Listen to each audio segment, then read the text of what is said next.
Yeah. So this is kind of what you would see on a federal property. So you might have a wildlife refuge or a national forest, and you see all these white banded trees. Those are all red-cockaded woodpecker trees. I'll be saying RCW throughout as well. It's a little bit shorter. Each one of those trees has a red-cockaded woodpecker cavity in them, and they might be active or inactive. But each woodpecker in a family group kind of gets its own tree. And so you see about 5 here. That might be one for mom, dad, junior number 1, junior number 2. And the reason they're called cooperatively breeding birds is because you have the young of last year help raise the young of this year. So you have siblings caring for each other, which is not typical for a lot of species. And you can kind of see on the far right and far left trees that are banded white, those are active trees, and the second in from the right as well. So meaning that there's a woodpecker using that tree at the moment. And if we go to the next slide, the other thing that makes these birds pretty unique is the fact that they are using live pine trees. And so on the longleaf pine savanna landscape, you had a lot of live trees because the longleaf pine actually doesn't die of old age that we know of yet. The leading cause of death naturally for a longleaf pine is a lightning strike. And so you had a lot of live trees on the landscape, but not a whole lot of dead trees. And every other woodpecker and other cavity excavators are going to be using dead trees because it's a lot easier to get into those ones. But these ones need a live tree. They kind of specialize to do so. And so the other thing you notice about this live tree is that it has a lot of sap flow on it, all that, that discoloration there, that blue, that yellow, and clear color, that's all sap. And the reason they're doing that is because if these woodpeckers are going into their cavities at night and they're in this area where they guard a territory and a breeding pair might have a territory for 15 years, then you're going to have to protect your trees. And their main predator is the gray rat snake. Blair mentioned, I think, seeing a gray rat snake or a rat snake this morning. They're excellent tree climbers. And so if these birds are coming in and out of their cavities every single day to sleep there at night, leave in the morning, they become pretty predictable. And so the sap flow has helped prevent gray rat snakes from getting up there because it gets a little sticky, and without having any arms, the snakes can't really get that off of them. And so it acts as a wonderful predator deterrent. If you see that sap flow, that means this woodpecker is using it. If we go to the next slide, they're using these live trees, and the live trees are pretty hard to get into even for these guys. So for a woodpecker to make a single cavity for itself, it might take anywhere from 1 to 2 years. And so what helps them out is this little fungus that you see on the left-hand side. It's called the red heart fungus. It's a little conch that comes out of the trees, and it infects the trees, just normal, healthy, living trees, and it rots the inside. So the inside of trees are dead. And so this fungus is making its living just eating that dead wood on the inside, really not a huge hazard for the tree. And then every once in a while it pops out and then disperses spores via wind and gets into the next tree. So these woodpeckers can determine which of these trees have that heart rot fungus just by tapping on them. And I think you'd be good at telling which trees have this fungus if you hit your head against a tree all day, every day. So they know which ones have this fungus, but the fungus really only inoculates the trees once the trees are about 60 years of age or older. And so when European settlers came here, we chopped down all the old trees because that was highly valuable timber. You might be looking at about $2,000 per tree in today's currency. And so that's too good to pass up. And we can't just place a 60-year-old pine tree on the landscape anymore. And a lot of pine operations, where you get your timber, your wood for making patios and other things that you have now, that's all coming from about 30-year-old loblolly pine. So not quite what used to be there. And that's what's driving this woodpecker downhill, is they need old trees. That's old pine trees is pretty much number one. Here we go next. And the other thing that they need from their habitat is a little bit of fire as well. But you also might be thinking, why do we care about this woodpecker if you want to be cynical about it? Well, this woodpecker is also considered a keystone species. And so on the primitive landscape, you had a lot of living pine trees, and these guys were the ones making cavities in them. And you had a ton of these birds all across the landscape making cavities left and right. And over time, that cavity, when the woodpecker doesn't want to use it anymore because maybe it's old, too large, it has to be about a 1.5 inch hole. Otherwise, these woodpeckers won't use it anymore.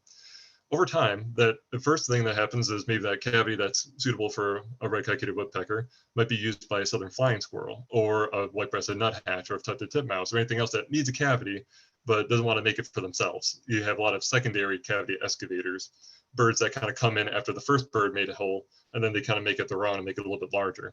So over time, you might get a little bit larger, and maybe the red belly or red-headed woodpeckers will make it a little bit larger for themselves. And maybe it gets so large that the bigger woodpeckers, like the northern flickers and pileated woodpeckers, make a home in it. And at that point, you can have and throughout that whole time, you can have any number of species using that cavity, anywhere from mammals like the squirrels and even Florida bonneted bats down south can use them, to gray rat snakes. I've seen them actually have a clutch of eggs in an RCW cavity once. And even other bigger birds like wood ducks. It was thought that RCW cavities were actually probably a pretty big thing for wood ducks once upon a time. And next. So providing homes for a bunch of other species, that's why you want to have these guys in your landscape. And like I mentioned briefly before, these woodpeckers need fire. Prescribed fire could be a whole nother conversation that we have. But pretty much the fire knocks down the mid-story. And so when you have a lot of young trees coming up, like a lot of young hardwoods that come up after a fire, if they get too tall, like 15 feet tall, that becomes a nice climbing surface for gray rat snakes. And these woodpeckers are not very nimble about their flight. And so they just kind of leave. Even if you have old trees in the area, you need that fire to reduce those hardwoods and other things from coming up.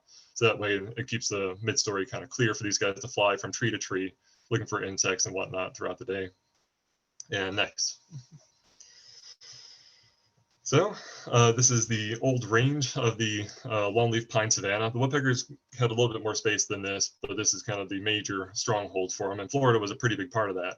So all the light gray stuff is what they used to have prior to European settlement. And now the darker gray area is what they have now. And it kind of looked like this image on the left, very open, kind of park-like settings.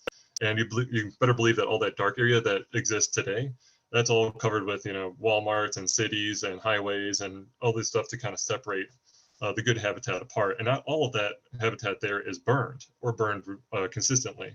So that's kind of another major factor that sent these guys downhill. Next. And where I mentioned before, the private sector side of things, this is a map of all the federally owned property in the United States. They're all colored by the different agencies that they're controlled under. But if we zoom in on Florida, you can kind of see there's a lot of private land, all that light gray stuff, that's all privately owned or state-owned land. And so when you're thinking about returning this bird back to the landscape, we have to incorporate private lands in doing so. And we can go next slide. We zoom in on Florida. Florida is about anywhere, I think it's about 85 to 90% privately owned, and especially where the red-cockaded woodpeckers used to be. They didn't occur close to the Everglades. That's about the only part of Florida that they didn't have. But we have to incorporate private lands in conservation. Otherwise, there just could be these restricted little pockets of habitat and populations that need to be connected through a bigger means. And each one of these red-cockaded woodpecker territories, that kind of area that they defend against other red-cockaded woodpeckers, like get out of here, these are my trees, that could be about a half-mile radius. And so we're talking about a lot of space needed for just one group. And we need about 30 groups to prevent inbreeding depression from happening in these populations. So this connectivity and space needs to be expanded somehow. And that's what Tall Timbers is here to try to help do. Next slide.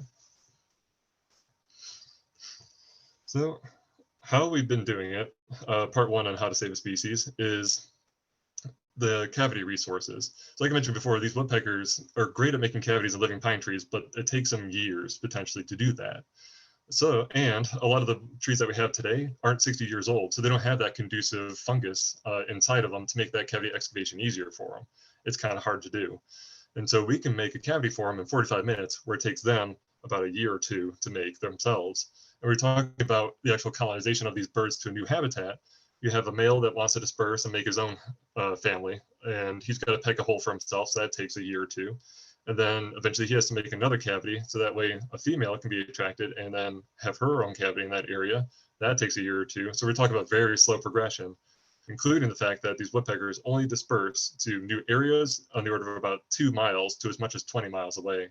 And we're talking about all these other changes in land use, that becomes a very hard thing to do. But basically, a young woman decided that, well, if we can make cavities for these cavity nesting species like eastern bluebirds, the classic birdhouse you imagine in your head, why can't we do it for these woodpeckers? And then another guy came through and said, hey, I know how to use a chainsaw. Let's develop a method to try to make this happen, and put a box that's already been fabricated to have a cavity in it inside of a live tree. And that was kind of developed in the 80s. It really only became popular in the 90s once people were trained up on how to use a chainsaw on a tree like this. Very new technique. People usually don't chainsaw or do arts and crafts with live trees very often. And so once we kind of got that technique established, these woodpeckers have been taken off left and right. That was kind of the first part. And what you're seeing on the right-hand side is that artificial cavity. It's a little cedar box. It's about yay big. It's not very large, but it's large enough for these woodpeckers, and it kind of mimics a natural cavity for them. But that little white ring around that cavity is a PVC pipe that prevents other birds from expanding it larger than the woodpeckers or RCWs would want to have. And you might also see a little metal fabric that looks like that. That's stopping the bigger woodpeckers, like pileated woodpeckers, from just carving out a whole cavity for themselves, regardless of that little PVC. They can just start tapping away. And all that red sap flow you see on the edges, on the upper side of that artificial cavity, that's all RCW peckin. That bird loves that cavity. So we can do basically a lot of work for them. And we go to the next slide. And yeah, there's our little woodpecker on an RCW insert. So you got a little PVC sticking out there on the left. And you also notice that these birds are banded. So this bird over here on the left has a color band. It looks like a dark green, maybe a red and a purple on that. And the other leg is also banded with a color and aluminum band on the other side. And with that, we can actually identify the bird itself. So next slide. A lot of my job is installing these artificial inserts and banding birds, and then translocating those birds, and then monitoring to make sure that they're okay. And that's kind of the first step in reintroductions. Before that, artificial cavity was a thing. All these federal properties were basically going downhill. Like we had the birds on the property and we're managing for them, but they were still declining. But ever since we developed the cavities, they kind of shot back up again. And now we have more than we ever had, all at least back in the 70s, when we were actually listed as endangered. So install the cavities, give them the home, and then find out where we have a current population of these birds, band them, so that way we know which ones are the kids. So if you're a family group, you have mom and dad who can have that territory for anywhere from 8 to 15 years. And so they're spitting out kids every single year. Those kids don't have anywhere to go. So we use the kids and put them somewhere where they want to be. So we have to band them, figure out which ones are male and female, judging by that red cockade, or actually the red spot on top of their head when they're juveniles. That tells us which one's male, and then the other ones that don't have that are female. Translocate them, and then see how they do. Next slide. I mentioned that's kind of part one, and this is what it looks like. So on the left-hand side, this is what it looks like to wield a chainsaw about 20 to 30 feet in a pine tree. It's a pretty hazardous working condition, but the switch climbing ladders are what we use to get up there. Those are the ladders that I'm standing on in these two images. They're sectional ladders. They're 10 feet long, 8 pounds each. And you build them on top of each other to get to the height that you want to have them at. Then you bring up the chainsaw using some rope, carve out a little box shape, and then use some wood putty on that box, stick it into that hole that you just made, and kind of mimic a natural cavity on the outside. A little hard to see on the right-hand side there, but I'm using spray paint to kind of mimic that sap flow. So using white spray paint to make it look like sap has been running through there. I also flake the bark a little bit too to make it look like a woodpecker's been sitting on that thing for a while and working on them. And that kind of flags this down for a woodpecker to see when it's flying around in the forest. And next slide. It's kind of the most fun part of my job that I do. It's arts and crafts with trees. It's really fun. On the left-hand side here, I'm climbing a tree to try to get a woodpecker out of a cavity. That's a juvenile, and we're trying to translocate him over. There's a little net that somebody else is holding attached to a telescoping pole at about 30 feet, trying to get that woodpecker out. So all these woodpeckers are going back into their cavities at night. So we just had to sit there with a spotting scope, see, okay, this one male that is here is going into that cavity. We got a female over in this other cluster that we're going to pair them up with and then move them together. And so we make sure that he's going into that cavity, catch them, put them in a transport box, and then ship them on out to where they're going to be overnight, and then release them in the morning. So basically they'll go in to their cavity, I think it's nighttime, hopefully sleep in that box on their way over to the new spot. When we put them back into their new cavity, their new home, they come out as if nothing happened. They're just in a new place. And about 60% of the time they stick around in that place that we put them. So this is a fairly decent technique for keeping the species going. And on the right side, you can see a nice little red cockade on that male. That's a juvenile, but after October, they go through their first molt and they lose that red spot on top of their heads when they're kids, and they replace it with the cockade on the side. And next slide. They're very charming birds though. Sometimes we install these inserts, and these artificial cavities are also called inserts, and we get something else in there instead. Next slide. This is a southern flying squirrel that's sticking its head out of the cavity. And we get a lot of southern flying squirrels. They love these cavities. It's just free real estate for them. They love them. All of our subsidized housing for these woodpeckers happen to be great places for these flying squirrels. And that's kind of the number one threat that we are dealing with a lot of these new populations. So when we have a pine, let's say it's a private plantation, they use it for hunting primarily for bobwhite quail. They might have a lot of loblollies and shortleaf pines, maybe some longleafs. We install those inserts, and all of a sudden we get a lot of squirrels, because on the primitive landscape, when you had a whole lot of woodpeckers creating a whole lot of cavities, these flying squirrels were probably using those cavities too. But since the RCWs have gone down, squirrels can use other things, including making their own nests. They're called drays inside trees. They've gone up, if not, stayed the same. And so we have a lot of competition that's happening because one's a little bit lower than the other. And because these squirrels need that cavity resource, they're happy to use these artificial cavities as well. On the top right image, if you count the number of squirrels in terms of how many pairs of eyes you see looking back at you, there's about 6 of them at least in that image. These flying squirrels are very aggressive, and once the flying squirrel takes over that cavity, the woodpecker's not aggressive enough to get them back out. And if I was staring down, 6 other squirrels looking at me, and I'm trying to get that cavity for myself, it becomes a pretty tough thing to do. So a lot of my job is trying to evict these squirrels out of these cavities. Next slide. That's what I did my master's on too, is trying to figure out how to separate them. So research opportunities. Here's a little hatchling chick with his mom or dad here. Because we're a research station as well, Tall Timbers Research Station is our official name, we also have a lot of unique opportunities to study these birds on private lands and see, what's the best way to make this work? What are the successful methods for releasing these birds? Where do we put these cavities? How do these birds that are reintroduced to these private lands, how do they make new cavities? Are they doing it like mom and dad used to do at the previous places? And if we go to the next slide, it also gives us some leniency to see how we want to determine, or how we want to translocate these birds. So in this image, I'm holding the chicks. We band the chicks when they're about 7 days old after hatching. And at that point, their eyes haven't opened yet. They're really easy to get out of the cavity using a little noose puller, we call it. Get them out of the cavity, take them down to the ground, put bands on them. Their legs are fully grown at 7 days old. So when that bird starts, growing a little bit larger, developing its feathers, it's going to have the full suite of bands that identifies who this bird is and which cluster it belongs to, which family group this one belongs to. But in the future, we're kind of running up against, we have woodpeckers in places established already. But now, if they're too far away, we can't have woodpeckers easily find each other to create that genetic swapping that we need to prevent inbreeding depression. So there might be a better way than releasing juveniles into the area. Instead, release the kids and swap the chicks from 2 nests with each other. As long as they're the same rough age and weight, the parents probably won't care. It's already been done twice before. The parents need to feed them just fine. And that way, that chick can fledge from that other family group, that's adopted family, and it can mingle, mix in with that population and find its own way in, instead of being reintroduced to a place that has never been before, and it has no cavity to go to at night, and it has to find a place for itself. This might be a pretty good way to introduce some new genetics in the future, but that's some of the benefits from working with private plantations. Next slide. And of course, we're doing a bunch of other things with the birds too.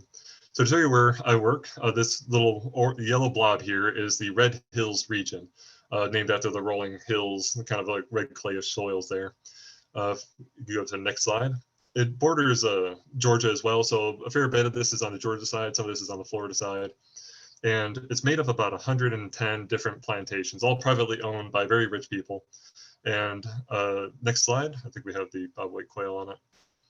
Yeah, this is what they look like on the left, and this is why these people have it. Thomasville was kind of this fancy retreat area as of about 100 years ago, and all these rich people from up north came down here to have their own private hunting plantation where they can hunt bobwhite quail, another very charming species in this area. Because this area was frequently burned, the habitat stayed really nice for these bobwhite quail, and so they all had their own hunting plantations.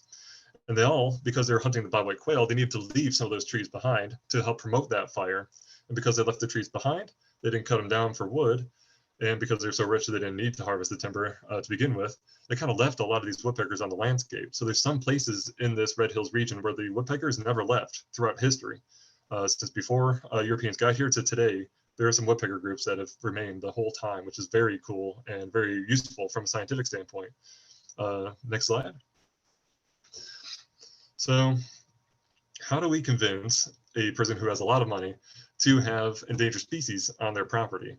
This has been a big question, and ever since the Endangered Species Act has been a thing since the 70s, it's been kind of good and bad. So by having it being an endangered species, we have some teeth now for how we can actually manage the species. And we can say that, well, because it's endangered, you can't hurt them. If you hurt them, it'll cost you money. And so if you hurt an RSAW, it might be $20,000. If you cut down one of their trees, that might be $20,000. And so now that there's a financial incentive or an actual legal offense, now you can't hurt these birds. But why would I want something that would hurt me on my property? It seems like I'd just rather not have them at all. Next slide.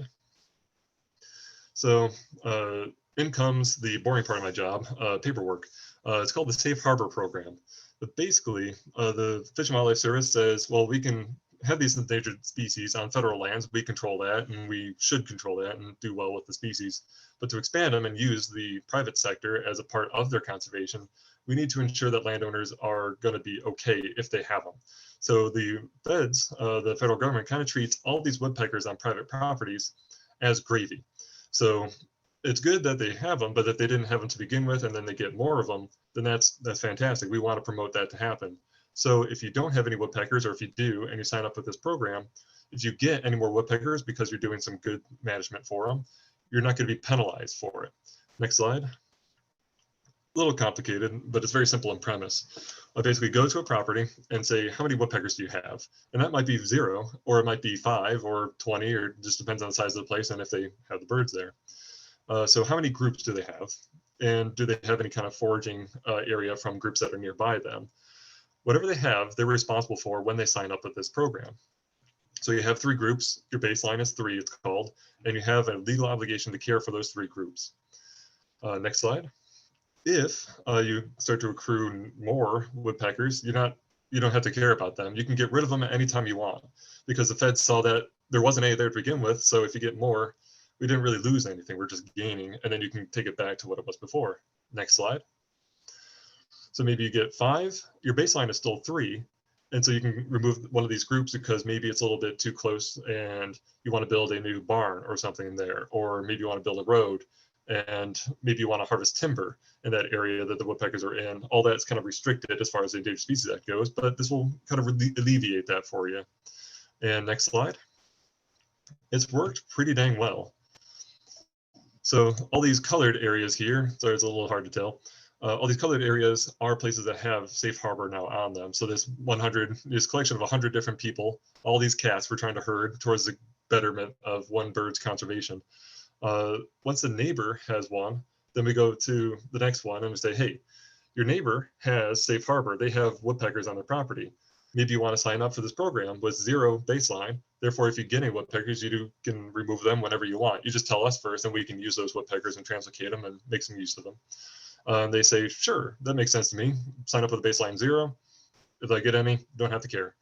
Then we come back later and say, hey, well, since you signed on, you have baseline 0. Do you want some woodpeckers?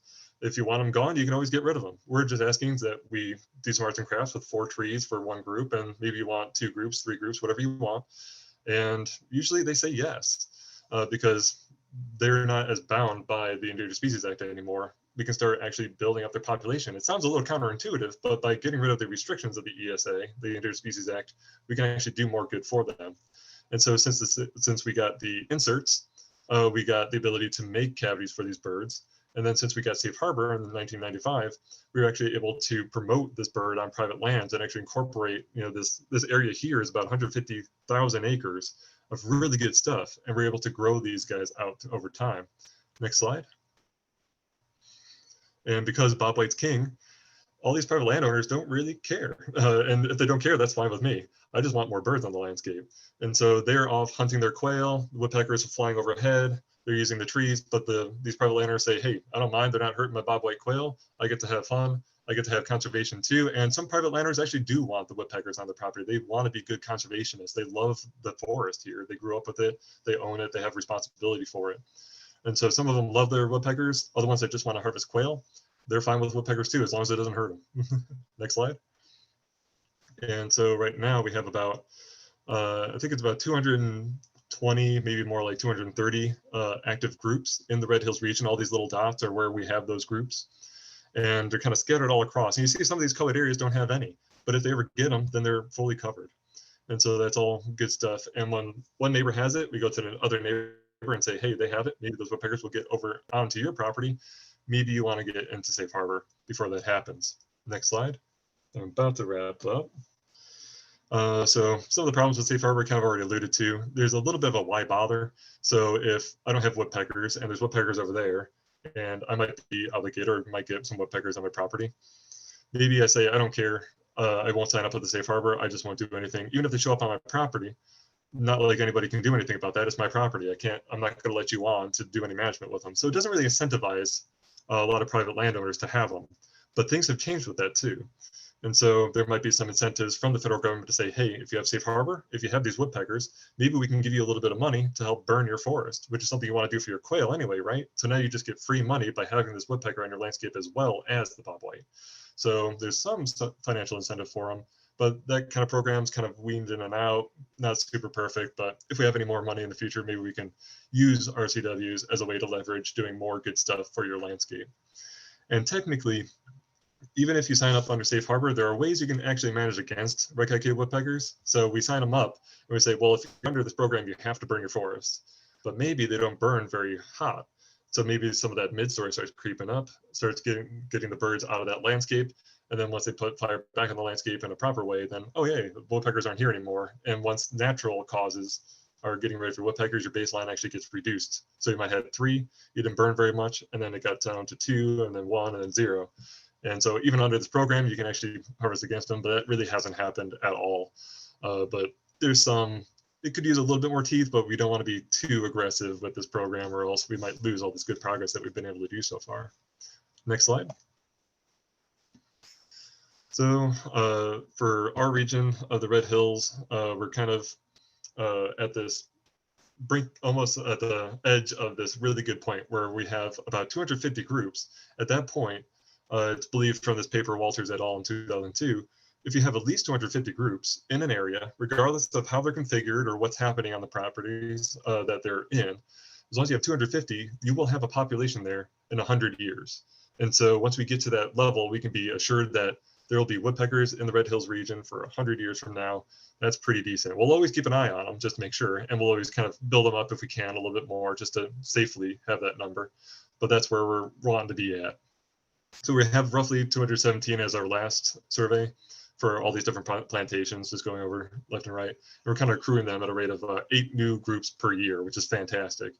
And it's a combination of knowing how to give them their cavities and working with private landowners, not against them with the ESA. It's kind of the way that we've been promoting this endangered species. And this is really a poster child for how we can do conservation with other species in the future too. So maybe Florida scrub jays can have a safe harbor program for them. Maybe other endangered species like sandhill cranes. I don't know, really anything. It's just a good idea to get safe harbor for them. And reducing some of the restrictions while still having some is kind of the best way forward. And that's the only way really to work with private lands, which we're going to need to do out here in the East. And next slide, I think that's all I had for you. So yeah, I'll take any questions. Yeah, 1 second. I'm going to go ahead and reset the security so you guys can